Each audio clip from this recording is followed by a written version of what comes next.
Hey there, welcome back to a Transformed Life podcast. I am grateful you are joining me today for another delicious episode. Let me know how you enjoyed the January 2026 series. It was all about spanking, so 5 episodes about spanking. If you have not listened to any of them, please go back and listen to at least one of them. Maybe the one about Christians ending spanking. That's a really good episode. It will definitely awaken and enlighten you on so many things that Christians say about spanking that aren't really factual and also not applicable. So that is my little plug for that. If you are watching this on YouTube, please subscribe to this channel. It really means the world to me. I receive that and helps get this podcast and this show into more listeners' ears and souls. If you're listening to this on any other platform, Spotify or Apple, please leave me a 5-star review. That would be greatly appreciated as well. So for the first episode of February 2026, we're going to talk about another hot topic. This is really geared to parents and children. With this particular one, I will maybe do a separate episode for adults on this topic, as that is also needed. This came up in a session with a client, and I really wanted to share this on the podcast as well. And it's all about ADHD and specifically children for the focus of this episode. What I want you to know is ADHD isn't the problem. The environment is. And what people are often calling a disorder, it's really a mismatch. And the other thing I want you to remember is that ADHD and ADD isn't an Adderall or medication deficiency. It is a deficiency in nature, nurture, and honoring our children's autonomy. The first thing I want to share with you is that children are not supposed to sit for 8 hours, 6 hours, 4 hours, even 2 hours a day. Children, biologically, were created and built for open-ended play, exploration, adventure, movement, exploring where this trail goes and following it, open-ended play. Experiencing what nature is. And that's really what I love about got this fly around me. That's really what I love about, the Waldorf, unschooling, Montessori, wild schooling. There's so many different names for it, but really giving children the opportunity to be in nature. And the structure is, this is an open field. This is, the forest. These are things to explore of what can we build with sticks and leaves? And when that happens, focus doesn't become the issue. 6-year-olds, 10-year-olds aren't supposed to be quote unquote focusing on a bookwork, sitting in a desk in an artificial environment in a building that resembles a prison. And you get 10 minutes of recess per day. Well, no, our children's bodies were designed to move, to run, to jump and play, to squat, not to be sitting.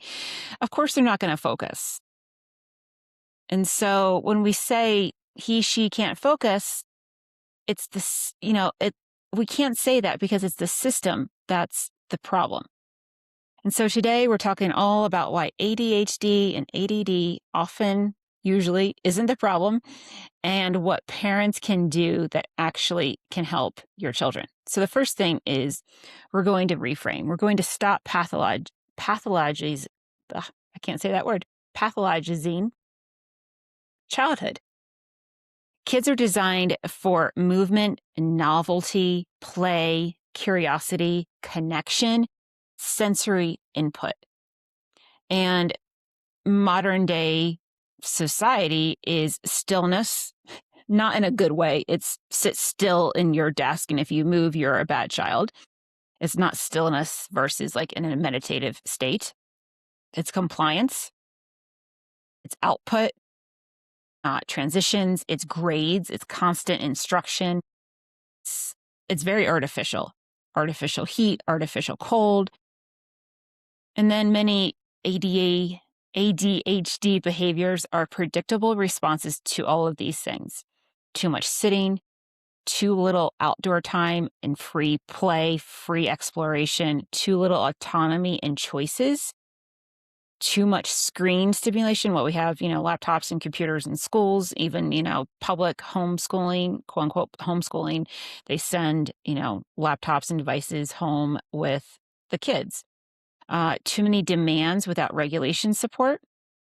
And so we have built a world hostile to childhood. And then we diagnose the child with these, made up things of, oh, they can't focus. Oh, she has control issues. She's 7. Well, she's going to have quote unquote control issues because he or she is not, a female problem. He or she isn't being, their autonomy isn't being allowed to do what they were created to do.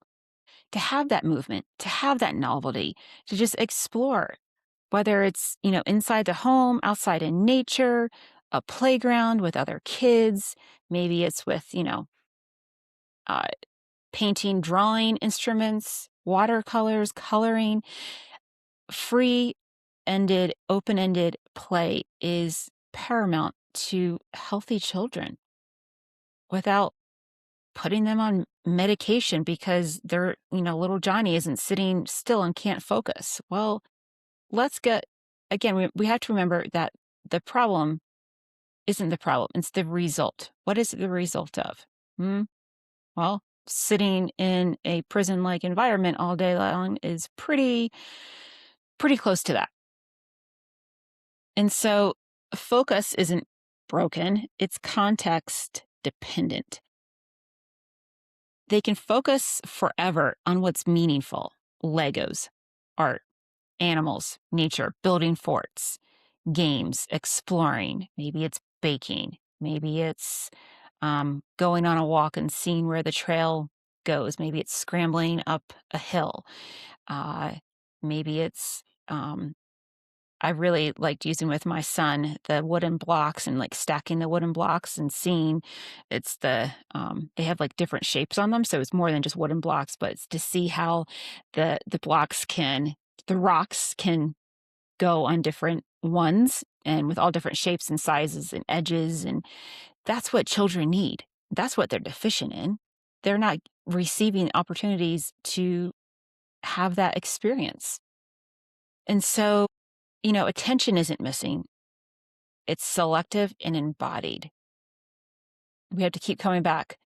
Children were not supposed to have undue attention in a environment that is counter biologically aligned. So they're not supposed to be, attending, their attention on, school books for 8 hours a day with 10 minutes of recess. That is grossly misaligned.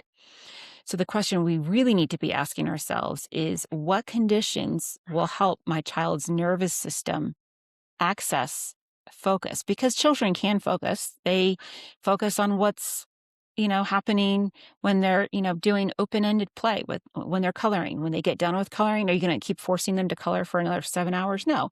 They might want to play with Legos. They might want to play with building blocks, maybe Lincoln Logs.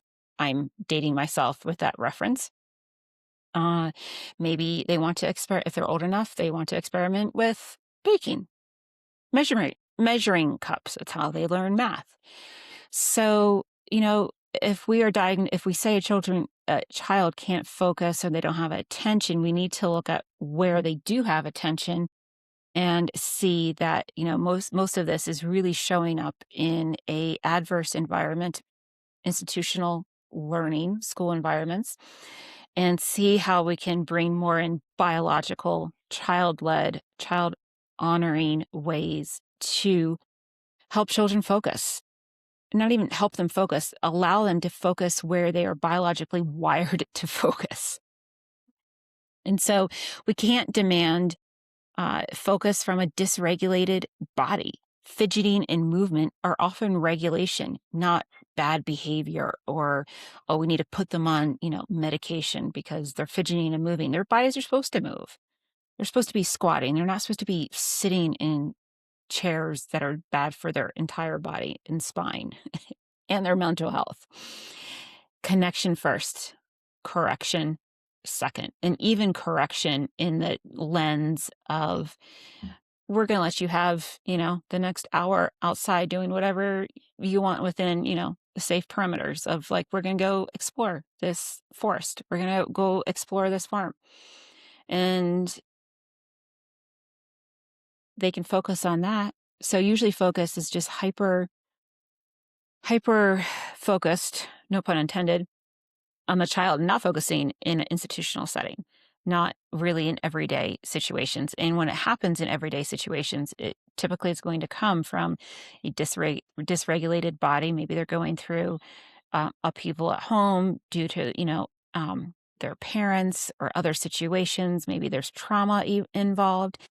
Again, I come back to this quote: the problem isn't the problem, it's the result. And what is it the result of? We have to look underneath the hood of what is happening inside the car, inside our child's system, if we really want to help them, instead of just slapping uh, meds on them. So we're not forcing focus, we're building the conditions where focus becomes possible. So here are, really good things four of them to kind of keep in mind. So the big three is what I call it. One is sleep, consistent bedtimes and wake up times, morning sunlight, outside early, have their eyes really have that sunlight first thing, no sunglasses. Reduce or eliminate screens before bed. Eliminate screens as much as possible if they are a part of your parenting. Movement, daily, sweaty play, open-ended. Here's the next hour for you to do whatever in the backyard, in the forest, on a farm, in a contained area at the playground. Movement before school and before homework. Heavy work, pushing, pulling, carrying, climbing. This is why, like, being on a farm is just amazing for children to learn all of these, body regulation techniques of, like, they can push, they can pull, they can carry, they can climb. Food is really important to, building connections where focus becomes possible, giving them high protein breakfast. Eggs is, a really good staple. Uh, really stable snacks, avoid blood sugar crashes. And then always, pair carbs with protein, fat. We got to have, I always call it, PFC, protein, fat, carbs. And then if your kid is underslept, undermoved, and on a blood sugar roller coaster, of course, like, are we going to call that ADHD? No, we need to call it for what it is. They did not have their proper mind, body, spirit hygiene for that day, maybe that week, maybe that month. And this is a call to realign your parenting, to bring that in to focus, pun intended on that one, and align, their external, so they can have an internal response of, like, okay, I need to focus here. I'm being asked to focus at this, in school. So I'm going to set up their environment with movement, with food, protein, with sleep, with, little to no screen time. And obviously with, connection with their parents. Some kids need their body involved to access their brain. So maybe they, and this is why I love child-led learning. Some learn by books, some learn by doing. Some learn, through the body. You can learn measurements when baking or cooking. Math isn't always relegated to books. or science isn't always relegated to books. It's, experiments. It's, being out in nature. It's working with your hands. And so giving your children the opportunity to learn and experience things from many different vantage points, just not books. Book is not the only way to learn. It's one way. It's not the only way. So little kids, you can do 5 to 8 minutes on, 2 minutes off. Elementary school age, 10 to 15, 3 to 5 minutes off. Older, um, 20 to 25 off for these following exercises, ideas like wall push-ups, bear crawls, jumping jacks, and then carrying something heavy to another room. Maybe it's a bag of books, maybe it's a jug of milk, maybe it's the laundry basket. And these are all really good ways to get your kids to, self-regulate and come back into their body and uh, learn how to focus on those tasks, because that's how we're going to bring focus into other areas of our life. And remember, like, we're training stability and sustainability, not obedience. And then here's a 60-second reset. Phew. Chew, chew. Excuse me. You could do hand on heart and belly and 3 slow breaths, box breathing, 4 to 5 seconds in to breathe, 4 to 5 seconds out, hold. That could be really helpful. Blow out candles, long exhales ×5, cold water on wrist, splash face with cold water, butterfly tap. So if you're watching me on YouTube, it's just you cross your arms and you tap left, right, and that can really reset the nervous system, super helpful. And then, remind your children, your brain isn't bad. Your body is simply overloaded. Let's reset. That's very honoring to everyone's nervous system, including yours. So the next thing is executive function supports the external brain. A checklist, morning, night, a micro habit per week, then alarms, sticky notes, color folders. That could help with focus if they're, older teenagers, giving all of them ways to help their function and focus and attention. And these are just different tools that you can use without labeling them that they have some kind of, deficiency, they have something wrong with them. If the world demands executive function, we give them tools and we don't shame them. And then the next one is protect identity. And this is the heart. What would help your brain focus right now? I see you're having a hard time not being a hard, difficult kid. Let's change this approach. Here's an identity line. When a child is constantly corrected for being a child, they don't learn focus, they learn self-doubt. When a child is constantly being corrected for being a child, they don't learn focus, they learn self-doubt. And then system critique. What we reward is not health. We reward stillness over creativity. We confuse compliance with regulation. And we ask children to ignore biology and then label their behavior, label that cost as pathology. And it's just simply misaligned in every which way when it's their biology to live in a certain way. And that is so important for raising healthy children and healthy adults. And when, an entire generation is being labeled ADHD, ADD, we must ask, who profits from this story? So the global ADHD market estimated around over 14 billion in 2023. ADHD therapeutics market is projected to reach 45 billion by 2034. And the US ADHD market estimated around over almost 10.5 billion in 2024. That is staggering statistics. So different reports, define market differently. And the point is it's a massive growing financial machine profiting off of kids' dysregulation, profiting off of kids' trauma, profiting off of a system that they're not supposed to even be sitting with in the first place. So it's really, really important that we bring back our, autonomy to our kids and give them the environment in whatever capacity that we are able to, the ability, the experience to have the chance to learn in a child honoring way instead of forcing them to sit at a desk. It just is not body honoring. The same for adults. Adults were not supposed to, be sitting in desks and chairs as well.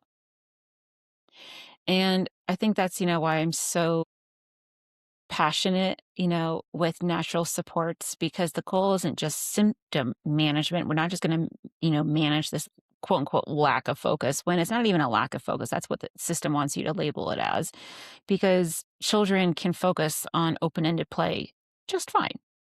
It's changing conditions. Some families choose medication, and that's their choice for that. And, I'm not anti anyone, I'm pro child. And we have to come back to how they got diagnosed, what's really going on in the nuclear family, in their family environment, what sudden changes have they had, and just back to their biological stance. Are they, again, at the end of the day, children are not supposed to be sitting in institutions, 5 days a week, hours on end. That's just, of course, they're going to have quote unquote problems. And so, if, my point is this, we don't make the child the sole problem. If your child has extreme anxiety, sleep issues, school refusal, intense meltdowns, then receive, the support that you need.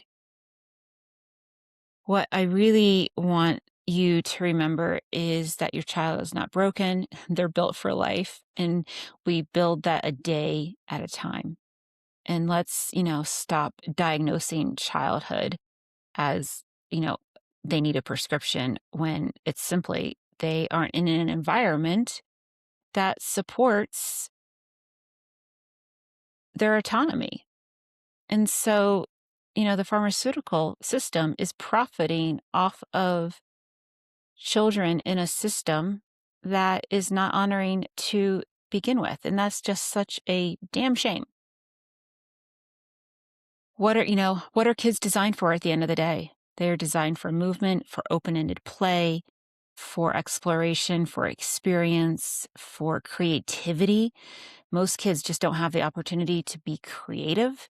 So giving them opportunities to be creative, of, giving them, um, many different play, like here's, sensory things, like here's a rice bin, here's flour. Like there are different like children's museums where they have, hands-on activities, making those mini kits for your own home use, or taking them to places where they have that.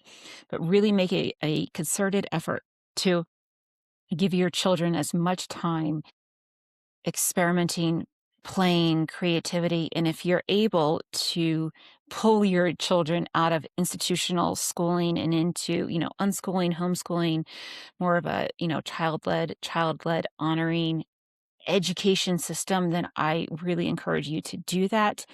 Because when we honor our children biological needs and how they are, created to be, that is how we heal our generation, and we pull out of the system that is trying to make us go into it, of like, oh, you just need this medication, they can't focus in school, and they slap on a medication.